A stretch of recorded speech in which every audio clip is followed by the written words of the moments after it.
Bonjour à tous, nous sommes jeudi 19 novembre. Oui, c'est ça. Et je suis contente de vous retrouver pour cette nouvelle vidéo. Comment repousser justement cette négativité?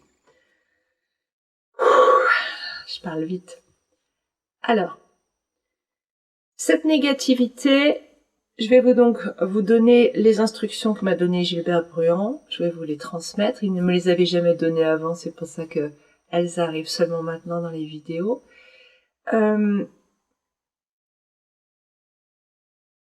C'est très difficile à mettre en place dans le sens où ça te fait appel à un ressenti subtil. Expliquer. Deuxième chose, votre négativité se sent mise en danger, donc elle va ruer de toutes ses forces, c'est-à-dire revenir vous engluer dès que possible. C'est ce qui se passe pour moi. J'ai attrapé le Covid juste derrière. Est-ce un hasard?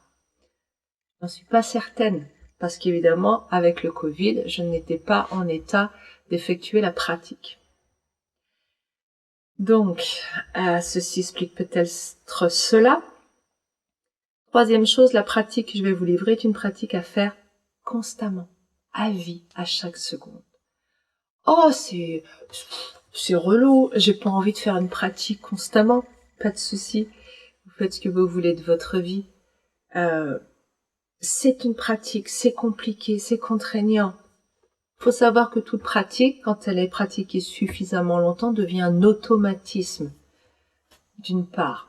D'autre part, la part de vous, la fameuse part de vous qui trouve que c'est contraignant, que c'est prise de tête, c'est votre mental, c'est-à-dire votre négatif. Évidemment qu'il va trouver que c'est contraignant et prise de tête. Il ne veut pas disparaître. Donc il va tout faire pour vous empêcher. Ok. Le subtil. On va travailler au niveau subtil dans cette pratique. J'ai mis très longtemps à comprendre qu'est-ce que c'était le subtil. Je suis très terre à terre, je suis très premier degré, hein, je touche, ok, je peux comprendre, je suis dans le contrôle de mon corps, de plein de choses. Mais alors le subtil, ouais, je vois des trucs, bon, mais bon. Et j'ai mis très longtemps à accepter certaines choses. Je suis très fermée sur plein d'autres parce que je sais que j'ai du mal à filtrer. Donc je fais très attention à ce à quoi je m'ouvre et ce à quoi je me ferme. C'est-à-dire ce à quoi je dis oui et ce à quoi je dis non. Revoyez la vidéo d'il y a 2 semaines. Mais donc faites très attention. Mais le subtil, c'est quelque chose pour vous donner le niveau. Le subtil, c'est pas subtil, c'est subtilissime. C'est-à-dire que vous entrez dans un monde de sensations où vous doutez à chaque seconde. Non, mais c'est pas ça, enfin, c'est tellement ténu, tellement, ça peut pas être ce truc. Eh ben, il y a des grandes chances que ce soit justement vrai, parce que c'est aussi ténu que ça. Donc ça demande de la présence, de la conscience, de l'attention pour pouvoir travailler dans le subtil. Je peux pas avoir un bruit de fond, je peux pas être distraite parce que c'est microscopique. Donc rassurez-vous, si c'est compliqué à trouver, bah oui, c'est microscopique. Ok, la pratique en elle-même. Alors je vais vous donner les consignes que m'a donné Gilbert. Et puis après, je vais vous les expliquer. Gilbert Bruand. Et je vous les explique. Gilbert m'a dit, tu allies ton âme avec ton troisième œil que tu fais tourner et tu repousses ton négatif avec ça. Donc, ah bah ouais, mais ça veut dire quoi? C'est ce que je me suis posé comme question, rassurez-vous. Bon. Le problème, c'est que lui, il a fait tourner mon troisième œil à distance et que moi, je ne peux pas le faire pour vous. Peu importe, ne vous arrêtez pas au mot tourner. Votre troisième œil, donc, il est là, au milieu du front. Vous pouvez essayer d'approcher votre doigt, de le toucher. Vous pouvez fermer les yeux, essayer de trouver votre troisième œil. Vous allez y aller, de toute façon. Ce qui vous en empêche, c'est la confiance, c'est-à-dire le mental qui doute. Revenez ici, je vais trouver mon troisième œil. Ok. Et je sens quand je mets mon doigt là, alors là, j'aime pas le faire parce que mon troisième œil est activé. Je sens visiblement, mais c'est pas très agréable, voilà, quand il est activé. Une sensation de gêne. Ok. Faire tourner votre troisième œil, ça veut dire en clair, activer votre troisième œil. Comment on fait pour activer un troisième œil? Eh bien, je ne sais pas. Je ne sais pas. Je sais juste que ça fait comme un petit frémissement subtilissime au niveau de mon troisième œil. C'est une chaleur, un frémissement, une petite vibration, quelque chose de cet ordre-là. Donc c'est minuscule. Mais vous focalisez votre attention sur cet endroit en ayant l'intention qu'il bouge, qu'il s'active, qu'il se passe quelque chose. Et vous pourrez peut-être sentir quelque chose microscopique.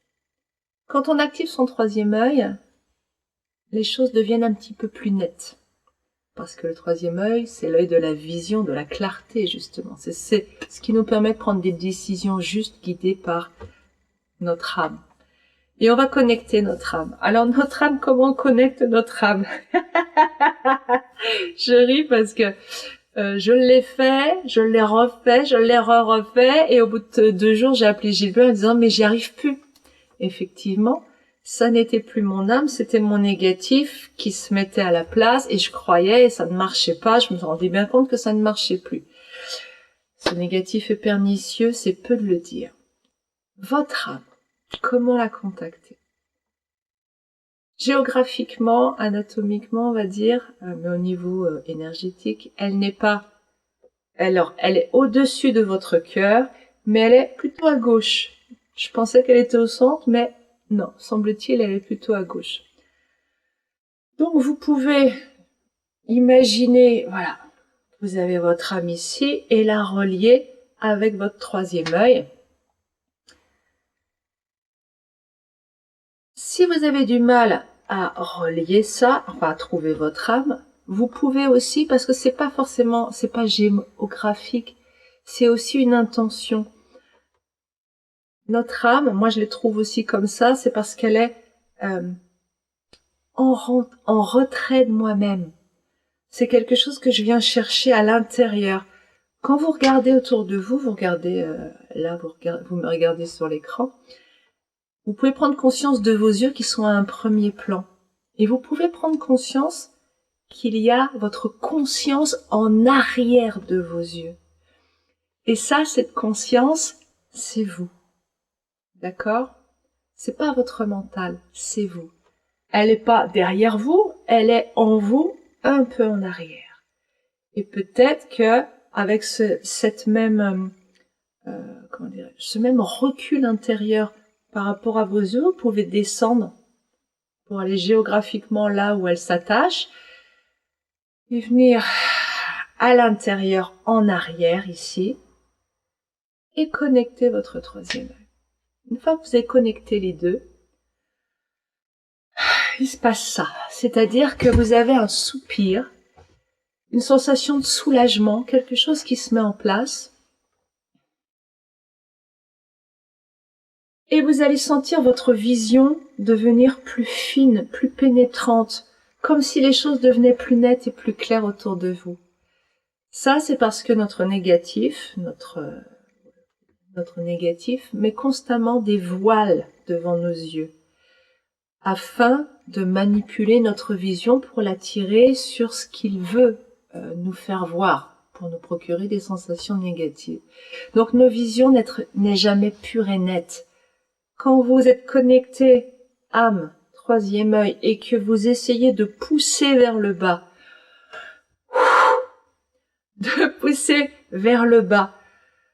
pour faire reculer votre négatif à l'intérieur de vous, vous vous retrouvez avec une vision plus claire, une sensation de soulagement intérieur, de davantage de lumière, de netteté, de voir un monde différent.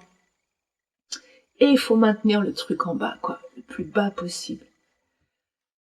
Grâce à ça, j'ai pu vivre effectivement cette absence d'identification mentale. Même en le disant comme ça, c'est dur à dire. Alors ce n'est pas forcé que vous fassiez la même expérience que moi. Et je ne l'ai pas refaite depuis. Hein. J'avais Gilbert qui était pas loin au téléphone quand j'ai vécu ça. Et après, l'effet est resté pendant voilà, presque une journée.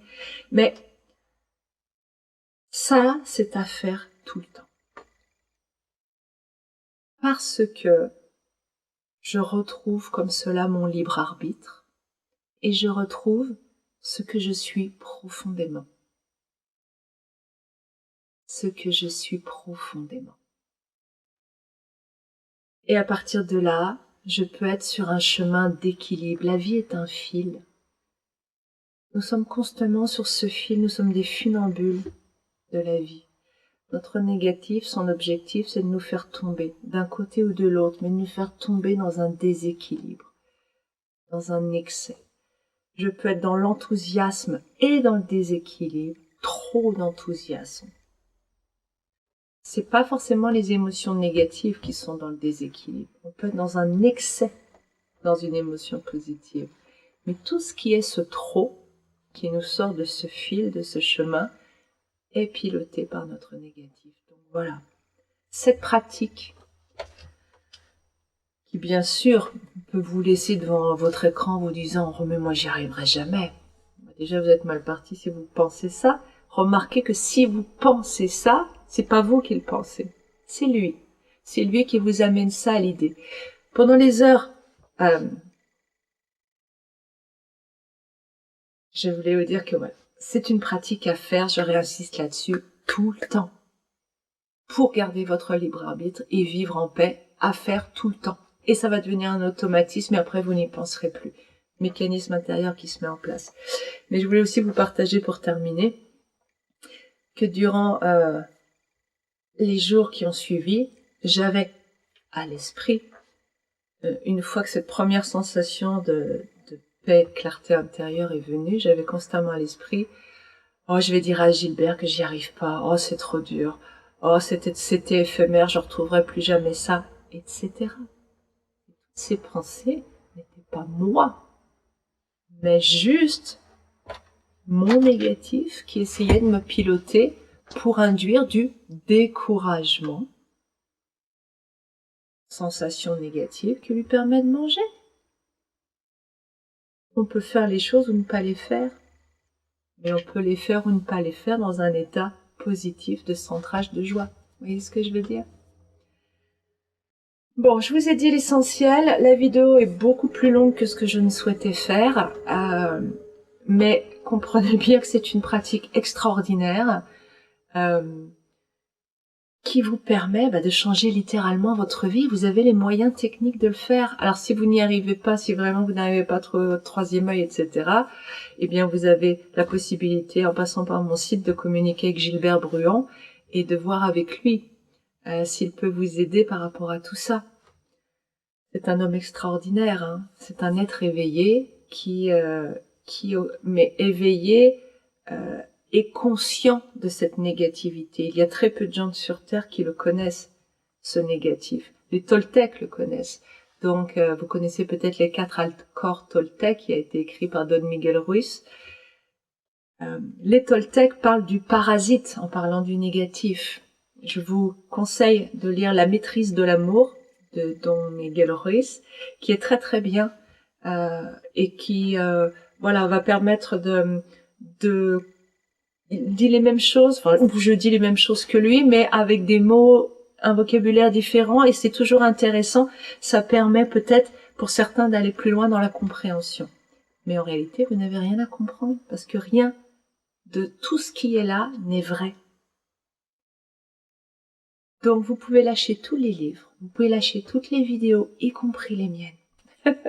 Y compris les miennes, bien sûr. Bien sûr. Vous n'avez besoin de rien, juste de rabattre le caquet à votre négatif et de le faire taire. Alors, une fois pour toutes, non, c'est en permanence.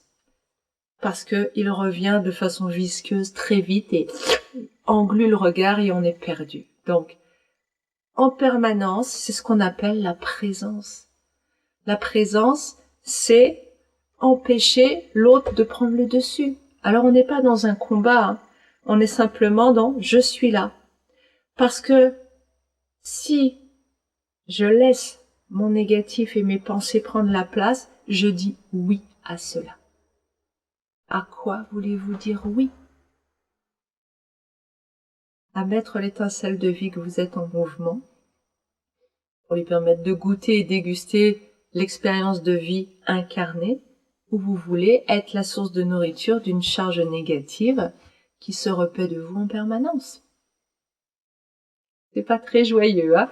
Donc, si c'est joyeux, parce que vous pouvez faire un choix et que vous en avez les moyens, alors je vous souhaite plein de bonnes choses. Si c'est la dernière fois que vous me regardez en vidéo, et ce serait pertinent de le faire, je crois, d'arrêter les vidéos et d'arrêter les livres, et juste, voilà, de faire cette pratique du matin au soir.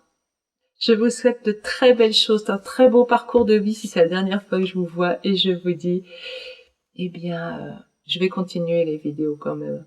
Je vous dis, pour ceux qui seront malheureusement encore là la prochaine fois, c'est très bon de le dire comme ça, je vous dis à la semaine prochaine. Et puis pour les autres, prenez bien soin de vous. Au revoir.